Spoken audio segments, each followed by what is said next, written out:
Good morning night po sa inyong lahat mga kapatid. Pag-usapan natin itong ginagawa po ng ating ombudsman na tila ba ay pinipigilan ang Commission on Audit na gawin ang kanilang trabaho.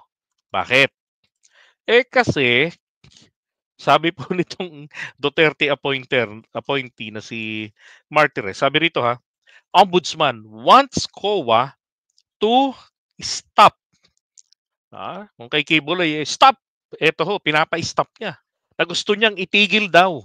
Hindi niya naman po kasi mautusan ang COA. Pero, in his opinion, dapat daw po tigilan ng COA ang paglalabas ng audit observations o yung AOM, yung Audit Observation Memo. Yan. Ano ho ba yung Audit Observation Memo? Ito po ay isang written notification, sinasabihan ang ito yung memorandum. Sinasabihan ang ahensya sa mga kakulangan, sa mga depekto na nakita nila sa kanilang mga pagsusuri sa liquidation report na isinumiti sa kanila. Ngayon, ang sinasabi po rito ng ombudsman huwag daw po maglalabas ng audit observation memo. Sabi ng constitution natin, dapat transparent 'yan, 'di ba?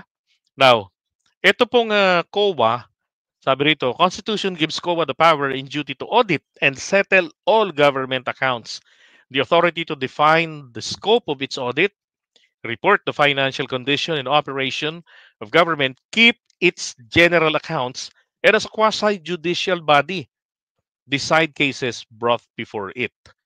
Okay, so kung si ombudsman ay naglilitis ng mga kaso, ng mga usapin, ito rin pong si COA ay ganun din nakakapaglitis bilang isang parang korte.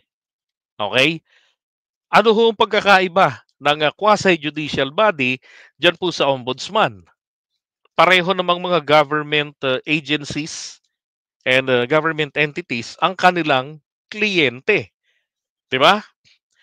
Ang kaibahan po ay ito. Ito hong si COA, ang mga batas po na kanilang nagiging basihan ng kanilang mga desisyon no, sa mga kasong dinadala sa kanila ay yun lamang pong mga patakaran, mga guidelines sa liquidation report. Mga ganun lang. Okay? Kaya nga tinawag silang quasi-judicial body kasi very very limited yung kakayanan, very limited yung scope ng batas o mga batas na kumbaga iniikutan nila para sa kanilang pagdidesisyon. Yun nga, yung batas para po diyan sa pag-audit sa mga liquidation reports ng mga expenses. So, ang COA po, ito po ay independent constitutional commission katulad po ng Office of the Ombudsman, 'di ba? Sabi ko nga nung nakaraan, sa Office of the sa co-equal branches of the government, executive, legislative, and judiciary, meron pang iba na under po or nag-e-enjoy ng separation of powers, 'di ba? Yung pagiging independent nila sa isa't isa. O kaya lang sa ginagawang ito po ng COA, ito ang dating sa akin po parang kinukonsinti nila, 'di ba? Na huwag maglabas, pabayaan na pabayaan na lamang, 'di ba? Yeah, that's correct. Appointee po ni Duterte si Ombudsman. Oh. Next year, wala na yan sa pwesto. Paso na yung 7 taon niya. August 5, 2025. 'Di ba? Kaya ngayon ang dating nga pinipressure niya ang COA na magpikit-pikitan na lang ng mata. Ay nako. So grabe ano. Naglagay ng ombudsman tapos yung ombudsman hindi po independent ang trabaho. Taliwas. Dapat ini-impeach itong ombudsman na 'to 'di ba?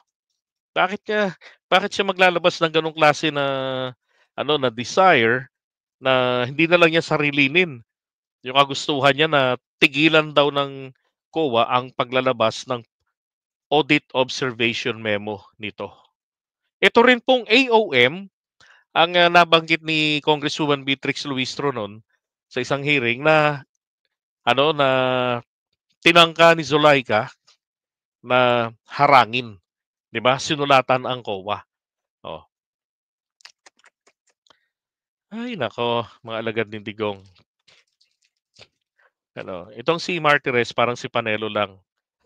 Kahit kailan walang maayos sa pahayag at laging sablay ang argumento. Correct, 'di ba?